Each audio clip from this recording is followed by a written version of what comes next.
प्रणाम गुरु जी। और आज की सभा में उपस्थित सभी मित्रों का हार्दिक स्वागत है। जैसे कि हम सभी लोग जानते हैं कि प्रत्येक रविवार फेसबुक के इस लाइव कार्यक्रम के माध्यम से नए धर्म सभा के मार्गदर्शक परम पूज्य गुरु जी द्वारा हमारे द्वारा पूछे गए विभिन्न समस्याओं से संबंधित प्रश्न के समाधान किए जाते हैं। आज भी हम लोग इसी कड़ी में उपस्थित हैं। तो आज के कार्यक्रम में उपस्थित सभी दर्शक से निवेदन है कि इस कार्यक्रम को अधिक से अधिक लोगों तक पहुंचाने के लिए इसको जरूर शेयर करें। प्रत्येक रविवार किसी प्रश्न के साथ गुरु जी के समक्ष हम लोग उसको रखते हैं और उसका समाधान प्राप्त करते हैं। आज भी जबलपुर से बंधु जी द्वारा एक प्रश्न रखा गया है टैक्सेशन प्रणाली पर। उनका प्रश्न है कि सादर प्रणाम गुरु जी, आय पर टैक्स कितनी उचित है? क्या ये मुद्रा पर ब्याज की तरह ही है, जबकि सभी उत्पादों और अन्य सेवाओं पर आधे से अधिक जनता द्वारा टैक्स दिया जाता है? न्याय धर्म सभा की टैक्स प्रणाली वर्तमान प्रणाली से किस प्रकार न्यायशील है? कृपया मार्गदर्शन करें। तो इसी प्रश्न के साथ आज के कार्यक्रम के शुभारंभ करने के लिए गुरु जी को निवेदन करता हूँ। प्रणाम।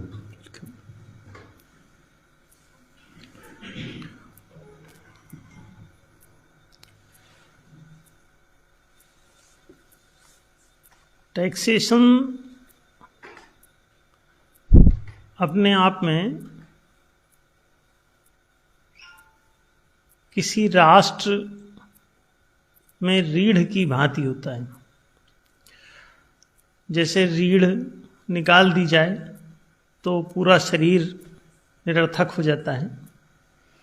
रीढ़ टूट जाए तो शरीर का चलना फिरना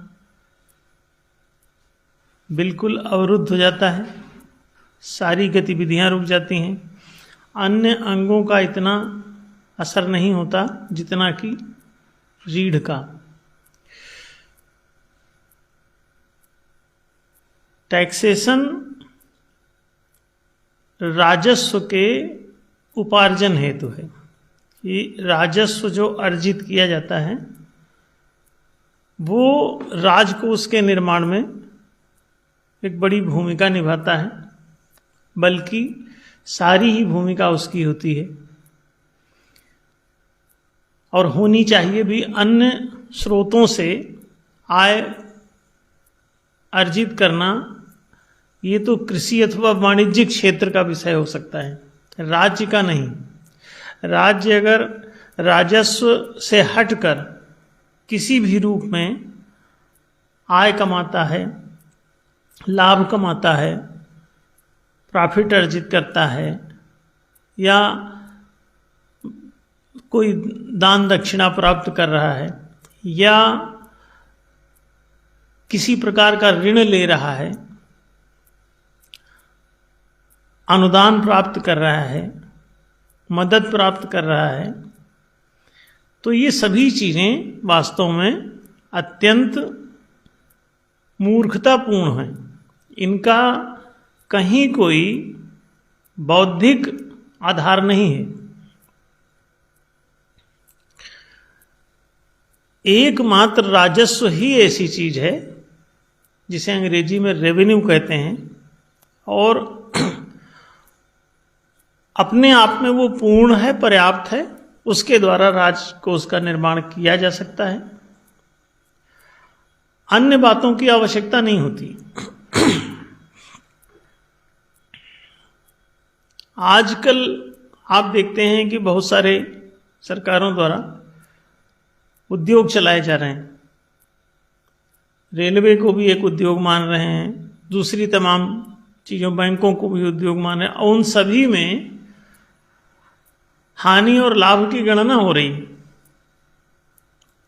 तो ये हानि और लाभ की गणना ये वाणिज्यिक क्षेत्र का विषय है।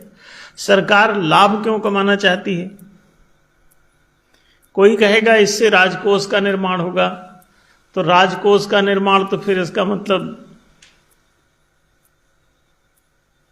बनिए भी राजकोष का निर्माण कर लें। फिर कृषि क्षेत्र एक अलग दायरा है, वाणिज्य का क्षेत्र एक अलग दायरा है, राज्य का क्षेत्र एक अलग बिल्कुल ही विभिन्न डिफरेंट एक विषय है। इसको वाणिज्य अथवा कृषि की भांति संचालित नहीं किया जा सकता। अथवा जो पांचवा कार्य है चोरी, वो भी इसके रूप में अपनाया नहीं जा सकता कि चोरी करके राज्य, डकैती मार के राज्य चलाया जाए, वह भी नहीं। कृषि करके राज्य चलाया जाए, वह भी नहीं। वाणिज्य करके राज्य चलाया जाए, वह भी नहीं। इसी के लिए राजस्व की परिकल्पना हुई। राजस्व का मतलब होता है राज्य पर स्वामित्व होता है, जिस धन पर, आय पर, उसे राजस्व कहते हैं। राजस्वार्जन, प्रश्नकर्ता ने पूछा है कि क्या आय पर होना चाहिए? हाँ, उत्पादन कहें तो ज्यादा अच्छा होगा, क्योंकि राजस्व वास्तव में केवल दो ही क्षेत्रों से आता है। पहला क्षेत्र है कृषि का, दूसरा क्षेत्र है वाणिज्य का। तो ये दो चीजें ऐसी हैं जहां उत्पादन होता है। कृषि क्षेत्र में उत्पादन होता है और वाणिज्य के क्षेत्र में उत्पादन होता है। इन दोनों क्षेत्रों में जो उत्पादन होता है उसमें 3 प्रकार की लागतें शामिल होती हैं। पहली लागत होती है श्रमिकों के रूप में। अगर श्रम नहीं है तो कोई उद्यम की जरूरत भी नहीं है और उत्पादन की ही जरूरत नहीं रहेगी। श्रमिक है तो वही वास्तव में नागरिक है, उसी के लिए उत्पादन भी चाहिए। तो जहां कहीं श्रमिक है वहां उत्पादन की संभावना है, उद्यम लगाया जा सकता है। तो उद्यमिता का मतलब ही होता है परिश्रम, प्रयत्न। लोग कहते हैं कुछ उपाय करो, उद्यम करो, उद्योग करो, माने कुछ कर्म करो। तो श्रम पहली शर्त है, पहली लागत है, पहला विनियोग है। दूसरा विनियोग होता है पूंजी का। पूंजी क्या है? ये एक प्रकार का नगद धन है जो किसी भी स्थूल संपत्ति, यंत्र, भूमि, भवन, यंत्र, उपकरण आदि जो भी संसाधन होते हैं उनके विकल्प के रूप में ये प्रयुक्त होता है। तो इसे पूंजी कहते हैं।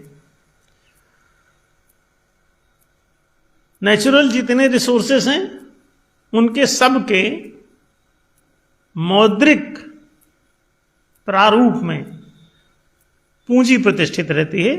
कोई भी चीज आपके पास अगर मुद्रा है पर्याप्त मात्रा में तो आप कोई भी भवन बना सकते हैं, भूमि अर्जित कर सकते हैं, यंत्र खरीद सकते हैं। तो उद्यम में इन सब चीजों की जरूरत होती है।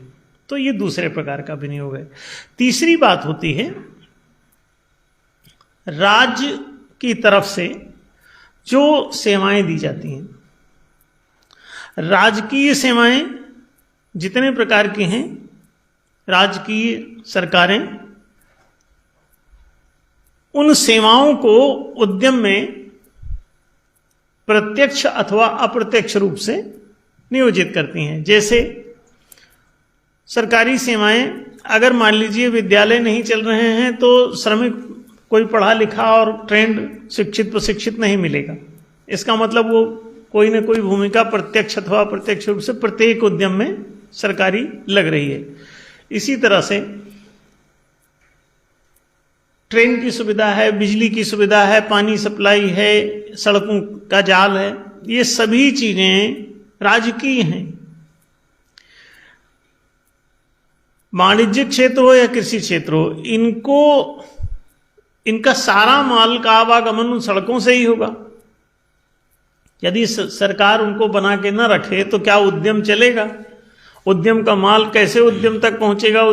कच्चा माल और फिर बन करके उद्यम के बाहर कैसे जाएगा? उसको सब ये माध्यम चाहिए। अगर पुलिस थाने ना बने हुए हों तो उद्यम कोई चलने ना पाएगा, लगते ही लुटेरे खड़े हो जाएंगे, गुंडे खड़े हो जाएंगे, वो कब्जा कर लेंगे उस पर। तो उद्यम सही सलामत चलाने के लिए कितनी राजकीय सेवाएं चाहिए आपको, इसे आप अनुमान लगाइए। अगर फर्ज करो कि वो सभी सेवाएं हटा दी जाएं तो कोई भी उद्यम क्या चलेगा? आप सड़कें हटा दीजिए, कृषि और वाणिज्य क्षेत्र चल जाएगा क्या? आप रेलवे स्टेशन हटा दीजिए, बस अड्डे हटा दीजिए, ट्रकों का आवागमन सब समाप्त हो जाएगा, ना कोई माल इधर आएगा ना उधर जाएगा। आलू उग जाएगा तो बाजार तक नहीं पहुंचेगा सड़कों के बिना। और सड़कें क्या व्यक्तिगत रूप से कोई बना सकता है? कोई किसान बना सकता है? कोई एक बनिया बना सकता है? संभव नहीं है कि एक किराने की दुकान वाला पहले सड़क बनाए और फिर उसके बाद अपना माल ले आए। और फिर एक बना लेगा तो दूसरे को चलने क्यों देगा? और अगर उसी की सड़क है तो मोनोपोली भी कर सकता है कि जितना कमाओगे सब उसको दो, तब तुमको चलने देगा। क्यों? मोनोपोली में रेट की कोई गारंटी नहीं, कितना भी लगा सकता है। इसका मतलब वो संभव नहीं। इसीलिए कोई सार्वजनिक संस्था चाहिए जिसे राज कहते हैं, सरकार कहते हैं। तो ये जो सरकारी तबका है ये तीसरा विनियोजक है। भले आपको दिखता हो या ना दिखता हो, लेकिन उद्यम उसी की महिमा से चल रहा है। तो तीन विनियोजक हुए, श्रमिक, पूंजीपति और सरकार। यानी श्रम, पूंजी और सरकारी सेवाएं, सुविधाएं, ये तीनों जब लगते हैं तभी कोई उद्यम स्टार्ट होता है, अन्यथा संभव नहीं है। तो चाहे उद्यम कृषि क्षेत्र का हो, वाणिज्य क्षेत्र का हो, सभी जगह उद्यम में ये तीनों विनियोजक अनिवार्य रूप से लगेंगे। श्रमिक, पूंजीपति, सरकार, तीन ही उनके साधन इसमें विनियोजित होते हैं, श्रम, पूंजी और सुविधाएं, सरकारी सेवाएं। अब ये बात बड़ी स्पष्ट है कि इन तीनों में से तीनों ही अनिवार्य हैं उद्यम के लिए। आप एक भी हटा के देख लीजिए, उद्यम वहीं ठप हो जाएगा, एक पग नहीं चल सकता, तत्काल स्वाहा हो जाएगा। इसका मतलब यह है कि वो तीनों ही कंपलसरी हैं और समान रूप से महत्वपूर्ण है। तो इन तीनों को तीन पक्ष माना जाता है। तीनों पक्षों के समान हितों की रक्षा के न्याय सिद्धांत को प्रतिष्ठित किए बिना आप तीनों पक्षों का हिताधिकार सुरक्षित नहीं कर सकते। एक पक्ष श्रमिक का, एक पक्ष पूंजी विनियोजक का और एक पक्ष जो है सरकार का। तो सरकार तीसरा पक्ष होने के नाते तृतीयांश उद्यम के उत्पादन अथवा लाभ की अधिकारी है। लागतें निकाल दो, जो बचता है उसे लाभ अथवा हानि कहते हैं। तीन मालिक हैं तो तीनों समान रूप से हिताधिकारी हैं। और समान रूप से हिताधिकारी हैं का मतलब यह हुआ कि उनका अपना अपना स्वामित्व उस पर प्रतिष्ठित रहेगा। अब इनका अपना अपना स्वामित्व माने अपना अपना हिताधिकार यदि स्वीकृत किया जाता है तो न्याय संगत होता है, क्योंकि निष्पक्ष रूप से तीनों समाधिकारी हो गए। तो राजस्व बना तृतीयांश, श्रमिक का तृतीयांश, पूंजी का भी तृतीयांश और राज्य का भी तृतीयांश। तो उसकी लागतें भी तीन लागतें हो जाएंगी। तीनों लागतों को निकाल दो और फिर जो बचे उसको लाभ अथवा हानि कहते हैं, उसे भी तीन भाग में बांट दो। तो जब तीन भाग में बांटोगे तो जो भी राजस्व कलेक्ट होगा वो तीसरा हिस्सा इसका होगा। अब वो कोई भी, चाहे इन दोनों क्षेत्रों का उत्पादन मान लो तो लागत और लाभ मिला के तीसरा अंश हो गया, अथवा लागत अलग से निकाल रहे हो तो जो लाभ अथवा हानि होती है वो तृतीयांश राजस्व के रूप में आप जमा कीजिए। और ये पूरी तरह से न्याय संगत है। पूरी तरह से निष्पक्ष है। तीनों पक्षों के हित में जो हो वही निष्पक्ष होगा, क्योंकि इसके 3 पक्षकार हो रहे हैं, 3 इसमें विनियोजक हैं। 2 या 2 से अधिक पक्षों के बीच में उनके हिताधिकारों की रक्षा, उनके समुचित हिताधिकारों की रक्षा ही न्याय का उद्देश्य होता है। अन्य कोई इस दुनिया में न्याय की परिभाषा है नहीं इससे भिन्न। निष्पक्ष भाव से आप सभी पक्षकारों के हितों को तृप्त करें, सुरक्षित रखें, तो इसे न्याय कहते हैं। बस इतनी ही इंटरनेशनली इतनी ही परिभाषा न्याय की है। हर न्यायालय में यही न्याय की परिभाषा है। सर्वत्र पूरे सामाजिक रूप से ही न्याय की परिभाषा। आप डिक्शनरी भी उठा के देख लें तो उसमें भी न्याय की ही परिभाषा आपको मिलेगी, ग्रामेटिकली भी। तो इसका मतलब ये हुआ कि यदि कोई भी राजस्व तय होगा तो तृतीयांश के रूप में होगा। तो ये तृतीयांश जो है, ये संसाधन की बात नहीं चल रही है। संसाधन के तो वो तीनों विनियोजक ही हैं। उस पर अगर संसाधन खाने लगोगे तो फिर तो कंगाली तय है। दुकान में आपने जो पूंजी लगाई है, अगर पूंजी ही उपभोग करने लगे तो दुकान डूब जाएगी। आप एक बस खरीद के लाए, बस चलाने का आपने उद्यम खोल लिया और बस ही बेच के खा गए, तो आपका वो उद्यम बचेगा नहीं, नष्ट हो जाएगा और श्रमिक बेरोजगार हो जाएंगे। तो संसाधन पर पूरी दुनिया में जहां कहीं भी टैक्सेशन है वो सब घोर अनैतिक है। कोई मूर्ख अथवा धूर्त ही लगा सकता है, अथवा कोई दुष्ट अपराधी व्यक्ति ही उस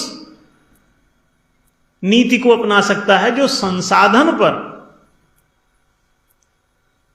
टैक्स, रेवेन्यू किसी भी रूप में आप जो भी संसाधन को लूट करके प्राप्त करेंगे अथवा उसे बेच करके प्राप्त करेंगे तो वो उद्यम को डुबाने वाला सिद्ध होगा। तो कृषि क्षेत्र डूब जाएगा, वाणिज्य क्षेत्र डूब जाएगा। एक आपने फिल्म देखी होगी पहले बीच में आमिर खान ने शायद बनाई थी, लगान। लगान फिल्म में क्या है, उसमें दिखाया जा रहा है कि भूमि पर लगान की परंपरा है, भूमि के उत्पादन पर नहीं। पूरी दुनिया में सारी तबाही का मूल कारण इतना ही है कि वो उत्पादन छोड़ करके संसाधन पर टैक्सेशन कर रहे हैं। तो ये समझने योग्य है। आपकी गुलामी, आपकी बर्बादी, आपकी गरीबी, आपका शोषण, इन सब का आधार है संसाधनों पर टैक्सेशन। आप गरीब हो जाएंगे, आपका उद्यम भी बंद हो जाएगा, जमीनें बिक जाएंगी। कृषि क्षेत्र में यदि आपने जमीन पर अगर लगान लगा रखा है, भूमि पर लगान लगा रखा है, तो कृषि भूमि बिकेगी आज नहीं तो कल। अगर उत्पादन पर टैक्सेशन है तो भूमि कभी नहीं बिकेगी। ये आप स्टाम्प पेपर पे लिख के रख लीजिए हमेशा के लिए, पत्थर की लकीर है, नहीं बिकेगी। दुकान पर टैक्सेशन, फैक्ट्री पर टैक्सेशन, कृषि भूमि पर टैक्सेशन, कृषि के ट्रैक्टर पर टैक्सेशन, कृषि के पंप पर टैक्सेशन। समझिए इसे। फैक्ट्री पर टैक्सेशन लगा दिया आपने, कोई फैक्ट्री लगाई, थोड़ा सा एक कॉमन सेंस से देखें आप, कोई बहुत डीप बुद्धि की इसमें आवश्यकता नहीं, कॉमन सेंस से काम चल जाएगा। अब इसमें देखिए, फैक्ट्री खुल गई, फैक्ट्री पे टैक्सेशन लग गया कि आप 10% फैक्ट्री की लागत का 10% आप टैक्स चुकाइए। अब मान लीजिए आपने 10 लाख रुपए लगा के कोई अपना कारखाना शुरू किया, आपको आश्चर्य होगा कि 5 साल, कई बार तो 10 साल भी लोगों को ठीक से प्रॉफिट की स्थिति नहीं रहती। 5-1 साल तो हर बिजनेस ही दौड़ाता है, कई बार माइनस में भी चला जाता है। शुरुआती सिस्टम परफेक्ट नहीं रहता, अनुभव भी नहीं रहता।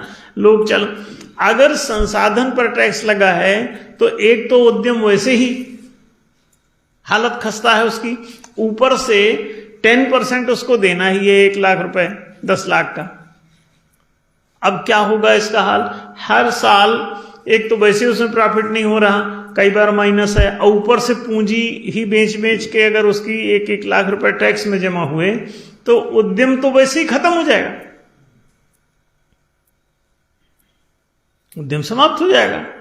तो अब दूसरा सीन देखिए कि उत्पादन पर अगर टैक्सेशन हो रहा है तो अगर मान लीजिए किसी ने 1 लाख रुपए का उत्पादन किया, 10 लाख की पूंजी लगी हुई थी, 1 लाख का उत्पादन हुआ, तो 1 लाख के उत्पादन पर आपने 10% टैक्स लगाया, तो इस बिजनेसमैन को कोई नुकसान नहीं हो रहा है, उद्यम में कोई फर्क नहीं पड़ेगा। आप 10,000 रुपये वो जमा कर दीजिए वहां और 90,000 रुपये अपने पास उत्पादन का रखिए और ये अपने प्रॉफिट का रखिए, तो आपको दिक्कत क्या है? उद्यम थोड़े बंद होगा,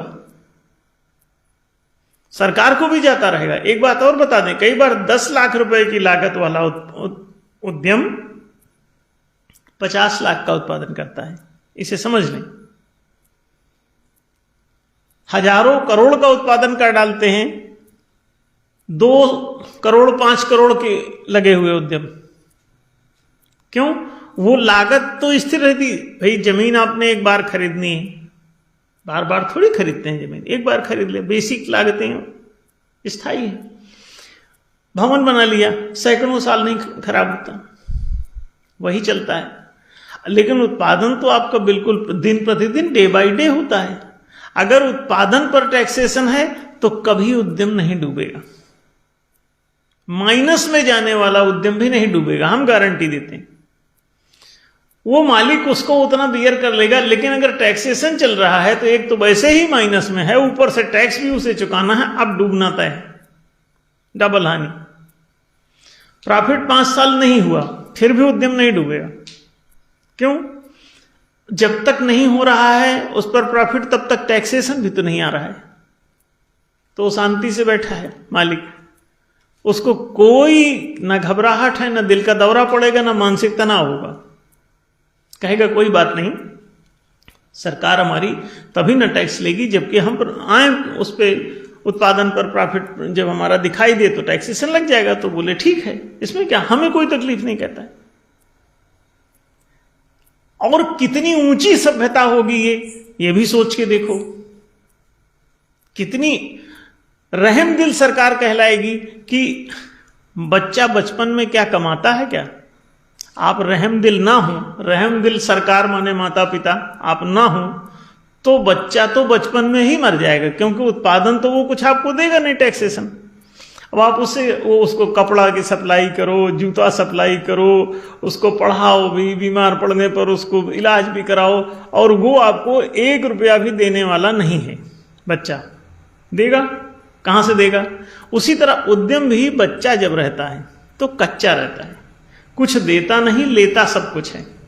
बाद में लेकिन जब वो बड़ा हो जाता है, उसके हाथ पांव मजबूत हो जाते हैं, यंग हो जाता है उद्यम, तो वो कमाने लगता है, फिर आपको जिंदगी भर भी देता रह सकता है, जिंदगी के बाद भी देता रह सकता है। ये रहस्य समझना होगा। जब तक ये पितृत्व का बोध नहीं है तब तक नेतृत्व नहीं कर सकते आप, न्यायशील नहीं हो सकते। उचित ये है, न्यायोचित ये है कि बचपन में कोई उस पर बर्डन न लादा जाए, उसे पढ़ाया लिखाया, खिलाया पिलाया, पहनाया उड़ाया जाए, इलाज चिकित्सा की जाए, रख रखाव किया जाए, उसकी देखभाल की जाए, उसकी गलतियों को भी माफ किया जाए। क्यों? बचपन में तो अंडरस्टूड है कि गलती होगी उससे, उद्यम में भी होगा ऐसा ही। ये बहुत समझने योग्य है कि हम अगर उत्पादन पर टैक्स लगाते हैं तो जब उत्पादन होने लगेगा, यंग हो जाएगा जब आपका उद्यम, तो उत्पादन करेगा ही, तब आप उस पर उत्पादन, उसने अगर मान लीजिए 100 रुपए कमाए और आप कहते हैं 10 रुपए टैक्स इस पर जमा कराओ, तो कहेगा हाँ जी मेरे पास 90 तो बच रहे हैं, तो 10 रुपए हंसते हुए जमा करता है, लेकिन 1 रुपए का भी फायदा ना हुआ। बोले संसाधन पर ही जो है उसी में से दे आओ, 10 लाख लगे, 1 लाख अब सरकार के खाते में जमा करो, तो आपका पसीना छूट जाएगा। संसाधन पर लगाया गया टैक्सेशन कितना बड़ा अपराध की भांति सिद्ध हो सकता है, आप इसे देखिए। और फॉर योर काइंड इंफॉर्मेशन, पूरी दुनिया में अधिकांश टैक्सेशन सब संसाधनों पर लगे हुए हैं। ये दुखद है, इसलिए नागरिक तनावग्रस्त है। न्याय धर्म सभा ने इसका प्रस्ताव दिया है। इसके प्रस्ताव के अनुसार टैक्सेशन उत्पादन पर होना चाहिए, संसाधन पर नहीं। उत्पादन जब भी किसी का हो, लाभ जब भी किसी का हो, तो वो ऑटो डिडक्शन उसमें लगा दिया जाए, न पूछा जाए हिसाब किताब, न कुछ ऐसा किया जाए, बस ऐसे चलते रहने दो, अपने आप सब सही हो जाएगा। उत्पादन पर लिया गया टैक्स कभी किसी को कंगाल नहीं करता। ये एनडीएस का न्याय प्रस्ताव है कि संसाधन नहीं, उत्पादन पर कराधान, करारोपण, राजस्वार्जन। राजस्व का आरोपण अगर उत्पादन पर होता है तो न सरकार के लिए हानिकारक है और ना ही समाज के लिए, नागरिकों के लिए। सभी सुखी होंगे और कोई दुखी नहीं मिलेगा। तो ये जो इन्होंने पूछा है कि क्या ये उत्पादन पर, आय पर लगना चाहिए, इसे आय कह लें या उत्पादन कह लें, किसान की आय ही है। अगर मान लीजिए 10 कुंतल आलू हुआ तो उत्पादन ही है, अब आप उसी को आय मान लो। और 10 कुंतल उत्पादन हुआ है या 30 कुंतल उत्पादन हुआ है, अब अगर उसमें से आप 10 कुंतल कहते हैं आप जमा कर दीजिए,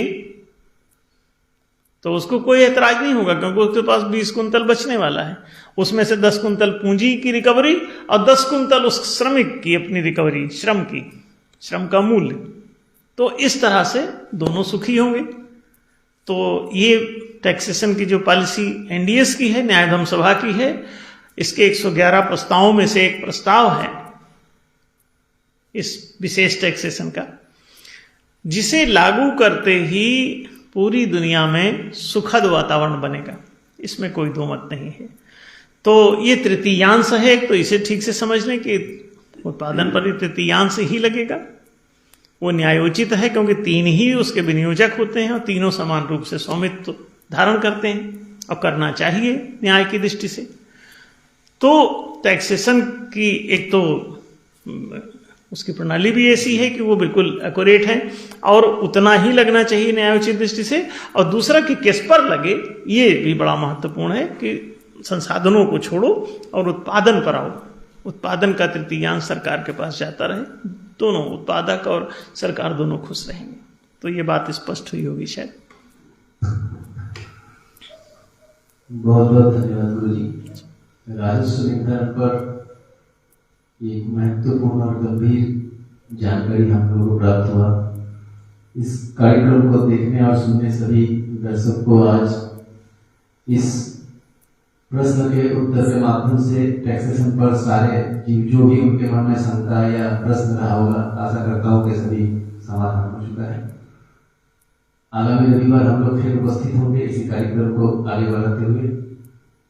सभी देखने और सुनने वाले दर्शकों को निवेदन है कि इस कार्यक्रम को ज्यादा से ज्यादा लोगों तक पहुंचाएं, शेयर करें, ताकि न्याय की जानकारी जन जन तक पहुंचे। न्याय धर्म सभा का यही उद्देश्य है कि सभी जनता तक न्याय की जानकारी पहुंचे, ताकि राष्ट्र में न्याय की प्रतिष्ठा हो। इसी आशा के साथ आज के कार्यक्रम से विदा लेता हूँ। मैं संजीव, आप सभी लोगों को धन्यवाद।